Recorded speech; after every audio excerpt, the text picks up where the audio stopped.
तुम्ही पहिल्यांदा एक्झामची स्ट्रॅटेजी कशी फॉलो केली? बोर्ड पेपरपर्यंत तुम्ही फक्त बोर्डचाच अभ्यास करत होता. प्रेशर जे आहे ते कसं हँडल केलं? म्हणजे टेन्शन, स्ट्रेस पण असणार ना की कमी वेळ मिळतोय तुम्हाला आणि रिझल्ट काढायचा आहे. आम्ही सकाळी इकडे मॉक टेस्ट द्यायला यायचो.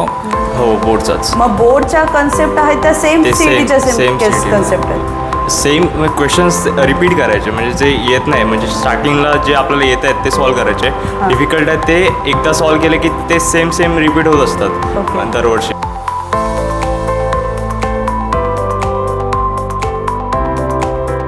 नमस्कार, मी श्रेया सावंत.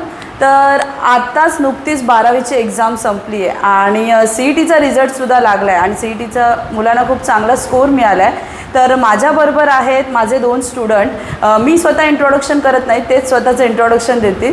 तर चिन्मय.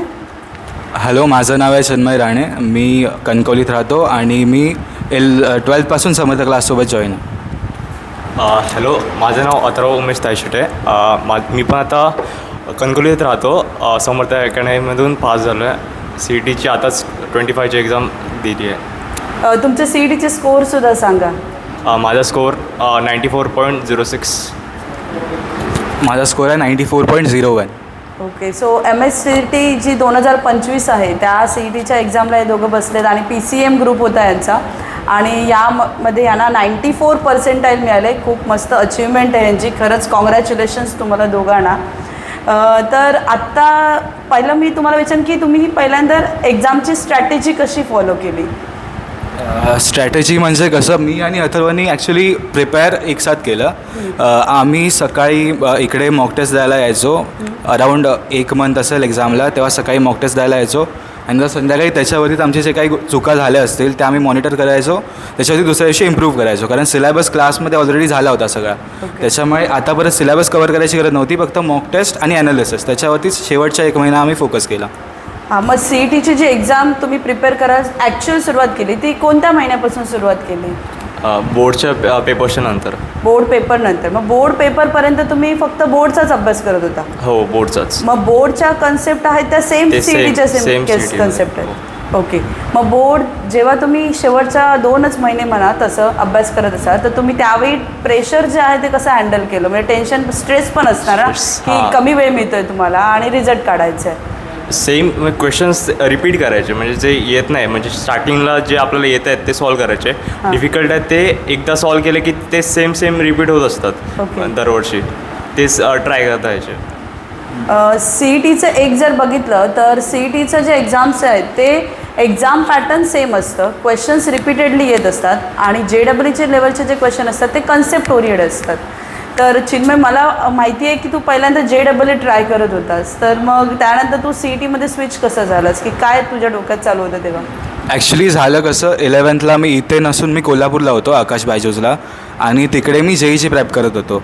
पण तिकडे मी ॲक्च्युली काही अभ्यास केला नाही आणि एंडला जेव्हा मी सर मला जेव्हा बोलले की इथे आम्ही क्लास स्टार्ट केला आहे, तर मी विचार केला की तिकडे माझं काय होणार नाही आहे. म्हणून मी 12थमध्ये समर्थ क्लासला जॉईन केलं आणि त्यानंतर मग तेव्हा पण मी जास्त काही प्रेप केला नाही. मी बेसिक माझा जो रेग्युलर स्टडी असायचा तो चालायचा, साधारण दिवसाचे तासभर आणि करायचो मी अभ्यास. त्यानंतर मग इवन एंडपर्यंत मी JEEचीच प्रेप करत होतो, JEEच देणार होतो. पण जेव्हा JEEचे ॲक्च्युअल फर्स्ट अटेम्प्ट जेव्हा मी दिला तेव्हा मला कळलं की JEEची ॲक्च्युअल लेवल काय असते आणि तेवढी प्रेप माझी झाली नव्हती. कारण JEEला खूप प्रेप करावी लागते. काही मुलं 7वीपासून 8वीपासून प्रेप करतात. वर्षभराच्या प्रेपमध्ये काय होणार नव्हतं. म्हणून बोललो आता अजून एक एम आहे आपल्याकडे, अजून एक ऑप्शन आहे CET. ड्रॉप तर मला घ्यायचा नव्हता, कारण मोस्टली वाटतं की इंजिनिअरिंगला आपण ड्रॉप घेऊ, 1 वर्ष अभ्यास करू, पण इंजिनिअरिंगला टेक्निकली ते परवडत नाही तेवढं जेवढं मेडिकलवाल्यांना परवडतं.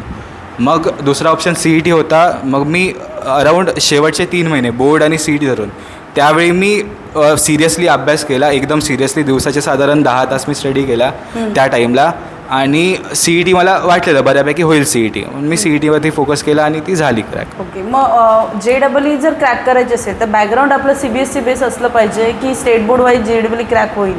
ॲक्च्युली JEE आणि CET ह्या 2 एक्झाममध्ये खूप डिफरन्स आहे. इवन स्टेट बोर्ड आणि CBSE आणि HSC बोर्डमध्ये. JEEला कसं आहे की कम्प्लिटली आपल्या डिफिकल्टी बेस्ड असते एक्झाम. टाईम खूप असतो आपल्याला आणि क्वेश्चन आपल्याला कमी सोडवायचे असतात. फक्त आपल्याला आपला विचार करून प्रॉपर क्वेश्चन सॉल्व्ह करून द्यायचं असतं. CETला कम्प्लिटली अपोजिट आहे. CETला कसं आहे की क्वेश्चन सोपे असतात, कम्पॅरेटिव्हली सोपे असतात, पण टाईम आपल्याकडे खूप कमी असतो आणि टाईम क्रंचमध्ये क्वेश्चन हँडल करणारं म्हणजे करायला यायला पाहिजे. ते सी ई टीसाठी समजा CBSE वाल्यांना ते इकडे नाही जमणार जे ॲक्च्युली JEE प्रेप करतात. ओके हां. तर मग हां JEEसाठी CBSE बोर्ड सोपा जातो आणि याच्यासाठी ॲक्च्युली सोपं असल्यामुळेच HSC बोर्ड प्रेफरेबली बरा वाटतो. ओके. आता आपण मेन सब्जेक्ट्स वाईज जाऊया. तर अथर्व, तुझा फेवरेट सब्जेक्ट कोणता होता, म्हणजे ते सोडवायला तुला बरं वाटायचं असं 3 पैकी? मॅथ्स एक चांगला होता सब्जेक्ट. हां. मॅथ्स नंतर फिजिक्स, हां. फिजिक्स नंतर थोडाफार केमिस्ट्री. मॅथ्सचे क्वेश्चन सॉल्व करताना म्हणजे मजा यायची. ओके, आपले हां. जास्त कॉन्सेप्ट नसायचे, म्हणजे रीडिंग पार्ट नव्हता. हां. एकदा सॉल्व केलं की परत सेम रिपीट पॅटर्न असायचा, ते सॉल्व केलं की होऊन जायचं. परत फिजिक्सचं असं होतं की न्यूमरिकल्स एकदा कॉन्सेप्ट केली फिजिक्सची, म्हणजे प्रत्येक चॅप्टर वाईज डिफिकल्टी चेंज होते. ऑप्टिक्सचे वेगळे असतात, परत रिफ्रॅक्टिव्ह इंडेक्सने ते चॅप्टर्समध्ये डिफिकल्टी वाढत जायचे. हां. केमिस्ट्री म्हणजे माझं तर केमिस्ट्री डिफिकल्ट जायचं आधी 11मध्ये. हां. मॅमने शिकवायला घेतलं कीर्ती पंडित मॅम, तेव्हा त्याच्यानंतर थोडंफार सुधारलेलं. ओके. जेव्हा तू फिजिक्सचे क्वेश्चन सॉल्व करायचं त्यावेळी काय स्ट्रॅटेजी फॉलो केलेली, म्हणजे फिजिक्ससाठी कसं करणार? आपण आता पर्टिक्युलर सब्जेक्ट वाईज जाऊया. सो फिजिक्ससाठी सोडवताना पहिलं काय स्ट्रॅटेजी केलेली? फॉर्म्युले रिडिंग, फॉर्म्युले पार्ट वगैरे असं? पहिल्यांदा आपले नोट्स काढायचे. आपलं पूर्ण चॅप्टर असे रिवाईज झाला की नोट्स काढायचे. पर्टिक्युलर नोट्स काढून झाले की आपण त्याच ह्याच्यावर आपले CETचे PYQs नाहीतर न्यूमेरिकल्स ते सॉल्व करायचे. परत जर कुठला डिफिकल्ट वाटला त्याला एकदा हे करायचं, म्हणजे मार्क करून एक आठवड्यानंतर परत तो रिवाईज करायचा ओके. की होऊन जायचं. ओके. चिन्मय, केमिस्ट्रीचा स्टडी तू कसा केलेलास? म्हणजे केमिस्ट्रीसाठी काय फक्त स्टेट बोर्डचं बुक रीड करून केमिस्ट्रीचे 42-45 क्वेश्चन सॉल्व होऊ शकतात का? केमिस्ट्रीला जनरली कसं माझं सेम अथर्वसारखं केमिस्ट्री माझ्या अजिबात आवडता सब्जेक्ट नव्हता. फर्स्टली फिजिक्स, मग मॅथ्स, मग केमिस्ट्री. ओके. तर केमिस्ट्रीच्या प्रेपच्या वेळी साधारण मी मोस्टली लर्न करायचो काही गोष्टी ज्या ट्रिक्स आहेत. समजा काही ट्रिक्स असतात केमिस्ट्रीला, मोस्टली ट्रिक बेस्ड क्वेश्चन झाले किंवा जनरली जे क्वेश्चन येतात लेसन्सच्या खाली तेच मी सॉल्व करत राहायचो.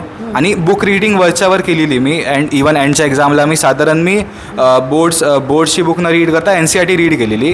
कारण केमिस्ट्रीचं जरी HSC बोर्डवरती बेस असला तरी केमिस्ट्रीचे क्वेश्चन NCERTमधूनच येतात जे एक्झामला येतात. आणि NCERTला इवन काही लाईन टू लाईन पण असतात क्वेश्चन्स. जशी NCERTची लाईन आहे तसेच एक्झामला पण येतात क्वेश्चन्स. ओके. म्हणून मी मोस्टली NCERT रीड केली, क्वेश्चन सॉल्व केले जे इवन ऑर्गॅनिकसाठी पण जे रेग्युलर क्वेश्चन येतात ते सॉल्व केले आणि तेवढीच प्रेप केली केमिस्ट्रीसाठी. ओके. आणि मॅथ्ससाठी कसं सोडवलं तुम्ही? मॅथ्ससाठी पण मोस्टली ट्रिक बेस्ड क्वेश्चन्स. कारण आपण मॅथ्स जसं आपण बोर्डाला सोडवतो लेंदी आपल्याला सॉल्व करायचं असतं, तसं जर आपण CETमध्ये करायला गेलो तर टाईम क्रंच एकतर खूप आहे. आज साधारण आपल्याला 1.5 मिनटं भेटतो एका क्वेश्चनसाठी. त्यासाठी मी शॉर्ट ट्रिक्स जे असतात मॅथ्सच्या त्या अप्लाय करायचो. शॉर्ट ट्रिक्सवरनं जे म्हणजे स्टेप्स आपले कटआउट होत आहेत ते कट करून मग तेवढ्यात मी आता काही क्वेश्चन असे आहेत ज्यांचे शॉर्ट ट्रिकनी आन्सर मिनटात पण येते. जे आपण लॉंग सॉल्व करायला गेलो तर आपल्याला साधारण 2 मिनटं जातील. मग मोस्टली शॉर्ट ट्रिक्स लर्न करायच्या. इवन बाकीच्यांना पण मी तेच सांगतो की शॉर्ट ट्रिक्स लर्न करा आणि त्याच्यावरूनच मॅथ्स होऊन जातं आहे. मॅथ्सचं तसं काय डिफिकल्ट वाटतो बघायला सब्जेक्ट, पण जर ट्रिक लावून केलं तर मग सोपं आहे मॅथ्स सब्जेक्ट. ओके. आणि जेव्हा ॲक्च्युअल पेपरला तुम्ही बसलात तेव्हा तुम्ही 3 सब्जेक्टला कसं टॅकल केलं? कारण दररोज कसं एक करतो. मॉक टेस्ट किती सोडवल्या, म्हणजे त्याचा काय फायदा झाला का? की एक्झामच्या वेळी कसं प्रेशर हँडल केलं? किती क्वेश्चन सुटले त्यावेळी एवढा स्कोर झाला? हां, तर मग एक्झामच्या वेळी कसं झालं, एक्झामच्या आधी साधारण मी स्टार्टिंगला बोललो असं मी आणि अथर्व आणि दिशांक तिघंजणं आम्ही मॉक टेस्ट द्यायला यायचो. रोज सकाळी मॉक टेस्ट द्यायचो, संध्याकाळी ॲनालिसिस करायचो. सेम थिंग आहे की आमचा एम असायचा की एवढ्या आता समजा माझा एम होता 25 तिन्ही सब्जेक्टचे 25 क्वेश्चन सोडवायचे. म्हणजे जेवढे मला मार्क्स लागतात एक्झाम क्वालिफाय करायला, म्हणजे कॉलेज क्रॅक करायला, तर मग तेवढे मला मिळून जातात. मग माझा एम तोच होता की मी साधारण स्टार्ट करायचो पेपर. स्टार्ट केल्या मी केमिस्ट्रीला जायचो. कारण केमिस्ट्री मोस्टली सिम्पल असतं. कारण केमिस्ट्रीला स्टेटमेंट बेस्ड क्वेश्चन असतात आणि आपले डायग्राम बेस्ड क्वेश्चन असतात. मी स्टार्ट केमिस्ट्रीवरनं करायचो. 20 मिनिट्समध्ये मी केमिस्ट्री संपवायचो. बाकी पूर्ण वेळ मी फिजिक्सला दिला. कारण फिजिक्सचे कसे प्रत्येक क्वेश्चन आपल्याला ॲप्लिकेशन बेस असतात, अप्लाय करावे लागतात आणि सॉल्व करावे लागतात. कारण जरी आपण विचार केला फिजिक्सचे क्वेश्चन सोडवताना की जो डाटा आपल्याला दिला आहे तो डाटासोबत आपण डोक्यात लावत नाही तोपर्यंत कुठे एक गोष्ट वर खाली झाली तर पूर्ण आन्सर चुकतं. त्यासाठी फिजिक्सला मोस्टली टाईम लागतो मग मी बाकी उरला टाईम फिजिक्सला जायचो. मॅथ्सला काय कम्प्लीट मॅथ्सचा टाईम सेपरेट वेगळा असतो म्हणून मॅथ्सचं Okay. तेव्हा त्यात होऊन जायचं. ओके. आणि तू कशी स्ट्रॅटेजी फॉलो केली पेपर सोडवताना? पहिलं कोणता घेतलेला? सेम चिन्मय होता आणि मी तेव्हा सॉल्व करायचं पहिल्यांदा मॅथ्स आणि फिजिक्स. केमिस्ट्री तर लास्ट एक आठवडा बघितला नव्हता. हां परत मॅथ्ससाठी वेगळा सेपरेट 50 क्वेश्चन्स. हां. ते सॉल्व झाले की मग फिजिक्ससाठी 50 क्वेश्चन्स. हां ते सॉल्व करायचं ट्रिकला ते ट्रिक सर बोल दाखवायच्या आधी लेक्चरच्या वेळी तेच अप्लाय करायचो. ते होऊन जायचं मग. ओके. आणि पेपरला फायनल पेपरला पहिलं कोणता प्रेफरन्स केलेला? फायनल पेपरला फिजिक्स आणि मॅथ्सच सॉल्व केलं हां. स्टार्टिंगला. पहिलं मॅथ्स म्हणजे physics, chemistry मध्ये पहिलं फिजिक्स केलं. फिजिक्स केला. ओके. मग केमिस्ट्री. हां. केमिस्ट्री तर थोडे हार्ड होते. हां मग मॅथ्स पण मॅथ्सचे थोडे लेंदी होते क्वेश्चन्स. ओके. तुझी कोणती शिफ्ट होती कोणत्या डेट? 26 second shift. आणि तुझी शिफ्ट कोणती होती? माझी 25ची सेकंड शिफ्ट होती. 25 मग सेकंड. अजून एक स्ट्रॅटेजी काय लावली आम्ही हां. की जेव्हा एक्झाम आमचा टाईम होता 2 वाजता पेपरचा, हां. मग आम्ही विचार काय केला की त्या टाईमला आम्हाला एनर्जी प्रिझर्व करायची आहे. हां. म्हणून आम्ही एक्झामच्या 2 आठवडा आधी मॉक टेस्ट आम्ही त्याच टाईमला द्यायचो. ओ गुड. म्हणजे आमच्या बॉडीला ती हॅबिट झाली की त्या टाईमला आता नॉर्मली पेपर देताना जेईच्या पेपरला मला असं झालं की येत काय नव्हतं म्हणून मला त्या पेपरवरही झोप आली त्या टाईमला. हां. म्हणून आम्ही टाईम स्लॉटच तो लावला. आम्ही तिघांचा प्रिपेअर करता टाईम स्लॉट सेम होता. हां. म्हणून आम्ही सेम टाईम स्लॉटमध्ये सेम टाईमला मॉक टेस्ट द्यायचो. मॉक टेस्ट झालं तर सेम टाईमला अॅनलाइज करायचो. म्हणून आमच्या बॉडीला ती सवय झाली की त्या मेन पेपरच्या मोमेंटला आम्हाला काय फटीक पण नव्हता अंगात. हां. आणि पेपर देताना आमचा फोकस पण राहिला कारण त्या टाईमला जनरली डोक्याला सवय झाली की ह्या टाईमला आपल्याला पीक फोकस चांगलं पिरियड period आहे. आहे हां. म्हणून तिकडे फोकस द्यायचा आहे. असं झालं. म्हणजे हे पण आहे शिफ्ट वाईज जर स्टडी आपण करू त्याप्रमाणे जर केलं तर तेवढी बॉडी सेव्ह आहे. आपला जो पीक पॉईंट आहे त्याप्रमाणे आपण अभ्यास करू शकतो.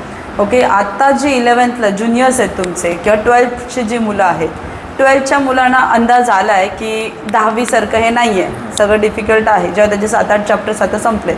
पण 11thचे जे स्टुडंट्स आहेत जे आत्ताच 10वी क्रॅक केली आणि 10वीला त्यांना आहेत सगळ्यांनाच 90, 91, 92 मार्क्स आहेत, तर त्या तुमचे फ्रेंड्स पण असतील, तर त्यांना तुम्ही काय सजेशन द्याल की तुम्हाला जर एखादी एक्झाम क्रॅक करायची असेल तर काय केलं पाहिजे आणि तुम्ही कोणत्या चुका केलात त्या त्यांनी करता कामा नये असं? मी फर्स्ट ऑफ ऑल आम्ही 11thमध्ये CET माहीतच नव्हती म्हणजे तसं काय केलंच नव्हतं.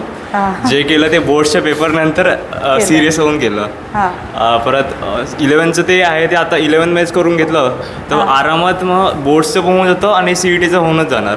ओके. हां. कारण आम्ही तर बर्डन परत हे झालं 11चं करायचं होतं आम्ही काही केलं पण नव्हतं CETचं. बरोबर. दोन्ही करावं दोन्ही लागलं. करायला लागणार. हां. आतापासूनच ते म्हणजे थोडं थोडं करत झालं तर होऊन जातं. ओके. साधारणपणे किती वेळ अभ्यास केला पाहिजे आत्ताच्या शेड्यूलला? तेव्हा तर जास्त करावाच लागतो 10 तास, पण आत्ता तर एवढं केलं तर आधीच एनर्जी लूज होईल. ॲक्च्युली कसं आहे माहिती आहे, जर 10 तास केव्हा करावा लागतो जेव्हा तुमचं आधी काही प्रेप झालं नसेल आमच्यासारखं. हां. म्हणून आम्ही 10 तास कंटिन्यू प्रेप करायचो. बरोबर. आता जे 11thमध्ये आहे ज्यांचं आता स्टार्ट झालं आहे सगळं त्यांनी रेग्युलर फक्त तासभर अभ्यास किंवा 2 तास कंटिन्यू अभ्यास ठेवा. CET असं नाही, ओव्हरऑलच 2 तास जरी अभ्यास केला ज्यांना अजिबातच अभ्यास करायचा मूड नसतो किंवा काय नसतो. आता इव्हन मी माझ्या आजूबाजूला मुलं आहेत त्यांना पण तेच सांगतोय की तासभर अभ्यास करा दिवसाचा, तेवढा बस होऊन जातो. कारण एंडला तासभर ते त्या 10 तासापेक्षा खूप वरती जातं ना. आणि इवन आता माझं काय इवन जे एंडला मी जेव्हा CETची प्रेप करत होतो मी क्रॅश कोर्स केलेला, माझं लक्षात काय आलं की जे आम्ही 11-12मध्ये जे अभ्यास केला 11thला कायच नाही केला, 12च्या स्टार्टिंगला जर आम्ही पहिल्या 2-3 महिन्यात CETचा क्रॅश कोर्स जरी घेतला असता त्यावेळीचा आधीच्या बॅचचा, आणि कारण आपल्याला आयडिया असते की पुढे काय सिलेबस होणार आणि क्रॅश कोर्समध्ये कसं एकसाथच शिकवतात ना. मग CETचा जेवढा प्रेप होतोय ना स्टार्टिंगला जर करून घेतला तर मग एंडिंगला बर्डन कमी पडतं. मला पण तेच वाटलं की हे जर मी जेव्हा माझी 12वी स्टार्ट झाली तेव्हाच मी पूर्ण सिलेबस संपवला असता CETचा. ज्यांना पॉसिबल आहे ते करू शकता, ज्यांना नाही आहे त्यांना नाही जमणार ऑफकोर्स. पण जर पॉसिबल असेल स्टार्टिंगला तुम्ही ओव्हरऑल जरी बघून घेतलात सिलेबस तरी ते खूप नंतर हेल्प करतं. कारण आपल्याला ॲटलिस्ट आयडिया राहते की आपण काय पुढे फेस करणार आहे. बरोबर. आणि इम्पॉर्टंट क्वेश्चन, बुक्स काय रेफर केले, स्टडी मटेरियल कुठचं यूज केलं? स्टेट बोर्ड आधी केलं कन्सेप्ट क्लिअर करायला, त्यानंतर CETसाठी काय केलं, कोणते बुक्स रेफर केले? PYQसाठी कोणतं की PYQ जास्त सोडवले? मोस्टली PYQ सोडवले. क्लासमध्ये जे बुक्स अवेलेबल होते त्याच्यावरनं सॉल्विंग केली. ऑनलाईन काही क्वेश्चन भेटायचे, पेपर भेटायचे ते सॉल्व्ह केले. आणि रीडिंगसाठी तसं बघितलं मॅथ्सला काय बाकी बुक्सची गरज नाही आहे, इवन फिजिक्सला गरज नाही आहे. फक्त केमिस्ट्रीसाठी रॅदर दॅन बोर्ड्सची बुक NCERT रेफर करणं बेटर पडतं. ओके.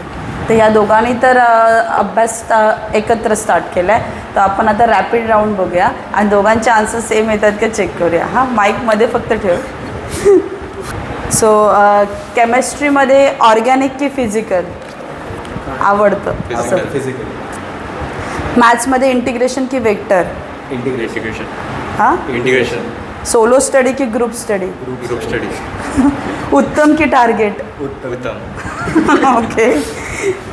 तर खूप बरं वाटलं तुमच्याबरोबर गप्पा मारून आणि यांनी स्ट्रॅटेजी फॉलो केल्याच आणि यांना यांचं ड्रीम कॉलेज मिळेल. अजून कॅपराऊंड स्टार्ट झाला नाही आहे.